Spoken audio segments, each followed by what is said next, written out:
મેલડી માતાજીના પરચા અને તેમની સત્ય ઘટનાઓ ગુજરાતના લોકજીવનમાં અત્યંત શ્રદ્ધાપૂર્વક વણાયેલી છે. અહીં માં મેલડીની એક પ્રચલિત અને હૃદયસ્પર્શી સત્ય ઘટના પ્રસ્તુત છે, જે દર્શાવે છે કે માતાજી તેમના ભક્તોની વારે કેવી રીતે આવે છે. ગરીબ કુંભાર અને મેલડી માનો પરચો. ઘણા વર્ષો પહેલાંની આ વાત છે. એક નાનકડા ગામમાં એક ગરીબ કુંભાર રહેતો હતો. તે માં મેલડીનો પરમ ભક્ત હતો. તેની પાસે સંપત્તિના નામે માત્ર માટીના વાસણો બનાવવાનો ચાકડો અને માં મેલડી પરની અતૂટ શ્રદ્ધા હતી. મુશ્કેલીનો સમય. એકવાર ગામમાં ભારે દુષ્કાળ પડ્યો. લોકો પાસે ખાવા માટે અન્ન નહોતું, તો કુંભારના માટીના માટલા કોણ ખરીદે? કુંભારના ઘરમાં પણ અનાજનો છેલ્લો દાણો પૂરો થઈ ગયો. તેના બાળકો ભૂખથી વ્યાકુળ હતા. કુંભારની પત્નીએ રડતા અવાજે કહ્યું, તમે જે માતાજીની આટલી ભક્તિ કરો છો, શું તે આપણા બાળકોને ભૂખ્યા સૂવા દેશે? શ્રદ્ધાની કસોટી. કુંભારની આંખમાં ઝળઝળિયા આવી ગયા.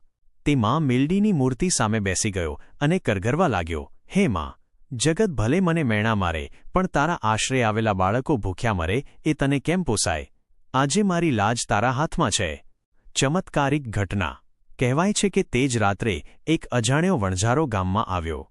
તેણે કુંભારનું ઘર ખખડાવ્યું અને કહ્યું કે મારે મોટી સંખ્યામાં માટલા જોઈએ છે. તેણે કુંભારને એટલા પૈસા અને અનાજ આપ્યું કે જે તેના આખા વર્ષ માટે પૂરતું હતું.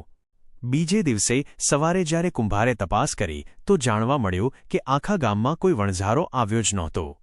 કુંભાર સમજી ગયો કે માં મેલડી પોતે વણઝારાનું રૂપ લઈને તેના ભક્તની લાજ રાખવા અને તેના બાળકોની ભૂખ ભાંગવા આવી હતી. મેલડી માના સ્વરૂપની વિશેષતા. ન્યાયની દેવી. મેલડી માને અન્યાય સામે લડનારી દેવી માનવામાં આવે છે.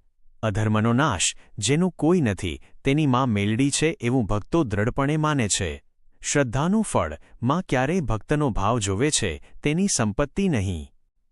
માં મેલડી હંમેશા સાચા હૃદયથી કરેલી પ્રાર્થના સાંભળે છે. આવી તો અગણિત ઘટનાઓ છે જ્યાં માતાજીએ પલવારમાં ભક્તોના દુઃખ દૂર કર્યા